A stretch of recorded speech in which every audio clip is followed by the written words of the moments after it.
நமச்சிவாய். உலகம் முழுவதும் வாழக்கூடிய நெக்ஸ்ட் ஜென் நேயர்கள் அனைவருக்கும் இனிய தமிழ் புத்தாண்டு நல்வாழ்த்துக்கள். நம்ம எல்லாரும் இங்கிலீஷ் புத்தாண்டு தான் நம்ம பெருசாக கொண்டாடுறோம் 2025 26ன்னு. பட்டு உண்மையிலேயே நமக்கு எது புது வருஷம்னா, இப்போ தெலுங்கர்களாக ஆந்திராவாக இருந்தால் அவங்க வருஷப்பிறப்பு, தெலுங்கு வருஷப்பிறப்பு. அது கன்னடமாக இருந்தால் அவங்களுக்கான வருஷப்பிறப்பு, மலையாளமாக இருந்தால் அவங்களுக்கான விஷு அவங்களுக்கான வருஷப்பிறப்பு.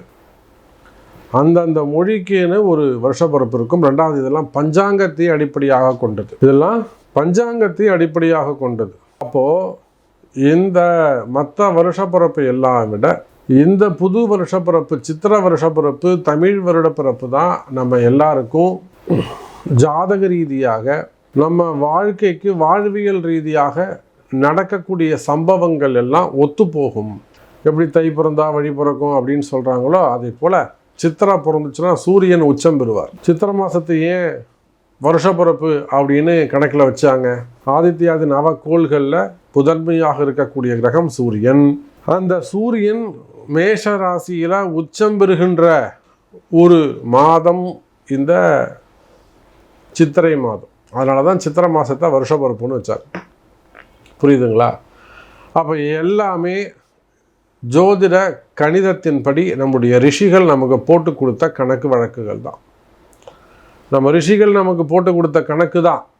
அதுதான் இன்னி வரலும் 2000 4000 இல்லை 40,000 யுகங்கள் கடந்து 4 யுகத்தை கடந்து இன்றைக்கும் நிலைச்சி நிற்குதுன்னா அதுக்கு காரணம் அதில் இருக்கக்கூடிய உண்மைத்தன்மைகள். அப்போது உலகம் முழுவதும் வாழக்கூடிய அன்பு நெக்ஸ்ட் ஜென் நேயர்களுக்கு இனிய தமிழ் புத்தாண்டு நல்வாழ்த்துக்கள். இந்த தமிழ் புத்தாண்டில் என்னெல்லாம் மாற்றங்கள் வரப்போகுது? மெயினாக இந்த மாதம் உங்களுக்கு என்ன நடக்க போகுது? அதே போல் இந்த சித்திரை வருஷப்பிறப்பு எப்படி இருக்கும்? நிச்சயமாக குரு மாற போகிறாரு. இந்த பராபவ வருடம், இந்த வருஷத்துக்கு பேர் பராபவ வருடம். இந்த வருஷத்தில் 2 பெயர்ச்சிகள் உண்டு. ஒன்று குரு பெயர்ச்சி, இன்னொன்று ராகு கேது பெயர்ச்சி. அப்போ இந்த 2 பெயர்ச்சிகளை உள்ளடக்கிய இந்த பராபவ வருடம் மொத்தமாக இந்த வருஷம் எப்படி இருக்க போகுது? மெயினாக இந்த சித்திரை மாதம் அல்லது இந்த ஏப்ரல் மாதம் உங்களுக்கு எப்படி இருக்க போகுதுன்னு பார்க்கலாம் வாருங்கள். தனுசு ராசி தமிழ் புத்தாண்டு. தனுசு ராசிக்கு என்னதான் அர்த்தாஷ்டம சனி இருக்கட்டும், சனி பகவான் 10வது பார்வையாக இப்போது தனுசு ராசிக்கு ஏன் இவ்வளோ கஷ்டம்? யாராவது சொல்லுங்கள் பார்க்கலாம். எனக்கு தெரிஞ்சு தனுசு ராசி என்பவர்களே என்னுடைய நண்பர்கள் எவ்வளவோ பேர் இருக்காங்க. ஹோட்டல் இண்டஸ்ட்ரியில் பெரிய ஒரு 20 பிரான்ச்சு 25 பிரான்ச்சு வச்சுருக்குறாங்க. இன்னும் சொல்லப்போனால் வேர்ல்டு வைடு பிரான்ச்சஸ் வச்சு பிஸ்னஸ் பண்ணக்கூடிய நண்பர்கள்லாம் கூட தனுசு ராசிலே என்கிட்ட இருக்காங்க. என்னுடைய நண்பர்கள் ஒரு பெரிய நல்ல குடும்பத்தை சார்ந்தவங்க, வழியாக ஒரு ஹையர் ஃபேமிலியை சேர்ந்தவங்க. அப்போ ஒரு ஹையர் கேட்டகரியில் இருக்கக்கூடியவங்க. அப்போ எப்பேற்பட்ட தனுசு ராசி அன்பர்களாக இருந்தாலும், உயர் பதவிகளில் இருந்தாலும், இல்லை உயர் குடும்பத்தை சார்ந்தவர்களாக இருந்தாலும், சாதாரண ஒரு வேலைக்கு போகக்கூடியவங்களாக இருந்தாலும், தனுசு ராசினா தற்சமயம் அவங்களுக்கு கொஞ்சம் கஷ்டப்படுறாங்க, தடுமாறுறாங்கன்னு அர்த்தம். அவங்களெல்லாம் யாரும் ஜெயிக்கவே முடியாது. அவங்கள எதிர்க்கு நிற்கக்கூடிய ஜாதகம் தோற்று போகும். இப்போ நான் சொல்கிறேன், என்னுடைய நண்பர்கள் அவங்க ஜாதகம்லாம் நான் பார்த்துருக்கேன். நண்பர்கள்னால் எப்படி நம்ம இடத்துல அவங்க ஜாதகம் பார்க்க அது மூலிமா அவங்க நமக்கு நண்பராக இன்னி வரை நம்ம அவங்க நண்பர்களாக வச்சுருக்குறோம். அப்போது அவங்க ஜாதகத்தை அவங்களுக்கெல்லாம் 6ஆம் அதிபதி ரொம்ப சிறப்பான முறையில் இருப்பார், 6லே இருப்பார். அந்த மாதிரி எதிரியால் ஜெயிக்க முடியாத ஜாதகங்கள் தனுசு ராசியில் நிறைய இருக்குது. அது மாதிரி தனுசு ராசி என்பவர்களை யார் எதிர்த்து நிற்கிறாங்களோ, எதிர்க்கிறவன் ஜாதகம் தான் தோற்று போகும். தனுசு ராசி என்பவர்கள் ஜெயிச்சிருவாங்க. இந்த மாதிரியான அதிர்ஷ்ட ஜாதகங்கள்லாம் கூட தற்சமயம் தடுமாறுகிறார்கள் என்பதுதான் நிதர்சனமான உண்மை.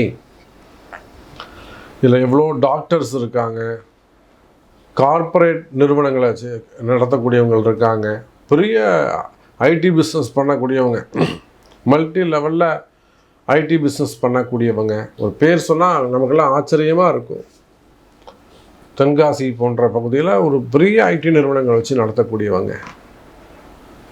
அப்போது அதே போல் அரசியலில் ஈடுபட்டிருக்கக்கூடியவங்க, சினிமா துறையை சார்ந்தவங்க, ஹாஸ்பிட்டல்ஸ் வச்சு நடத்தக்கூடியவங்க, ஏன் கல்வி நிறுவனங்கள் பெரிய யூனிவர்சிட்டி வச்சு நடத்துகிறாங்க, medical college, arts and science, engineering, so hospital எல்லாம் வச்சு நடத்துகிறாங்க. அப்போ எஜுகேஷன் செக்டர்ஸு, அரசியல், உணவகங்கள், சினிமா துறை, சேட்டலைட் சேனல்ஸ், மீடியா துறை, பத்திரிகைகள். அப்போ அந்த தனுசு ராசிங்கிறது ஒரு குருவுடைய ராசி. அது வந்து ஒரு குருவுடைய ராசி. அதாவது இவங்க அப்பா அந்த தொழிலை செஞ்சுருந்தாலுமே கூட இவங்களுக்குன்னு ஒரு தனித்துவத்தை கிரியேட் பண்ணுவாங்க. பாரம்பரியமான தொழிலாக இருக்கலாம், இல்லை இவங்க தலையெடுத்து அப்பாவுடைய ஆசீர்வாதப்பா ஏதாவது ஒன்று புதுசாக பண்ணுங்கப்பா அப்படின்னு சொல்லி அப்பா வார்த்தையை கேட்டு இவங்க பிஸ்னஸ் ஸ்டார்ட் பண்ணியிருக்கலாம். ஒரு குரு இல்லாமல் இந்த தனுசு ராசி என்பவர்கள் ஜெயிப்பது கிடையாது. ஒன்று அவங்க அப்பாவாக இருக்கணும், அம்மாவாக இருக்கணும், அண்ணனாக இருக்கணும். அப்புறம் ஆரம்பித்ததுக்கப்புறம் அவங்களுக்கு இவங்களுக்கும் டஃப் கருத்து வேறுபாடு வந்துடும், அது விஷயம் வேறு. அப்புறம் தனுசு ராசிக்கு நிறைய விதமான நம்ம பலன் சொல்லலாம், டிஃப்ரெண்ட்டாக நம்ம பலன் சொல்லலாம். அப்போது அப்படியெல்லாம் உயர்ந்த ஜாதகமாக இருக்கக்கூடிய தனுசு ராசி அன்பர்களே, இப்போது கஷ்டம், வெளியில் போய் மாட்டிக்கிட்டீங்க, வேலை செய்கிற இடத்துல போய் மாட்டிக்கிட்டீங்க, படிக்கிற இடத்துல போய் மாட்டிக்கிட்டீங்க, தொழில் செய்கிற இடத்துல போய் மாட்டிக்கிட்டீங்க, குடும்பத்தில் போய் மாட்டிக்கிட்டீங்க,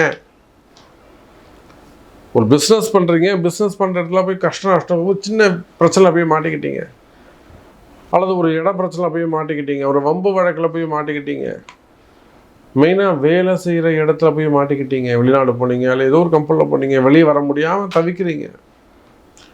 அப்போ இந்த மாதிரியெல்லாம் கஷ்டப்படக்கூடிய தனுசு ராசி அன்பர்களே, உங்களுடைய உயர்ந்த தன்மை எனக்கு தெரியும், எனக்கு புரியுது. நீங்கள் யாராக இருந்தாலும் எதிரிகளால் வரக்கூடிய தொந்தரவோ அல்லது கால நேரங்களால் ஏற்பட்டு இருக்கக்கூடிய தொந்தரவோ எதுவாக இருந்தாலும் பிறந்திருக்கக்கூடிய இந்த தமிழ் புத்தாண்டு உங்களை வாழ வைக்கும். சார், எல்லா தடையும் விலகும், கவலையே படாதீங்க. அதை மீறி தடைகள் இருக்குன்னா வாராகி அம்மா இருக்காங்க, அம்பாள் இருக்கா, வாராகி பூஜை இருக்குது, ஏன் கவலைப்படுறீங்க? ஒரே ஒரு பரிகாரம், எந்த எதிரியும் நம்ம ஜெயிக்க முடியும். கடுமையான கஷ்டங்களை கூட சுலபமாக கடந்து விடுவீர்கள். கஷ்டங்கள் விலகும், அற்புதங்கள் நிகழும், அதிசயங்கள் நடக்கும், நல்ல நன்மைகள் இருக்கும். கவலை வேண்டாம் தனுசு ராசி அன்பர்களே. அப்போ இதுக்கு மேலேயும் ஒரு கஷ்டம் இருக்குன்னா அதுக்கு உங்கள் பர்த்து சாட்டு தான் காரணம். அப்போ அதற்குரிய பரிகாரங்கள் செய்வீர்களேயானால் நல்லதே நடக்கும் தனுசு ராசி நேயர்களே.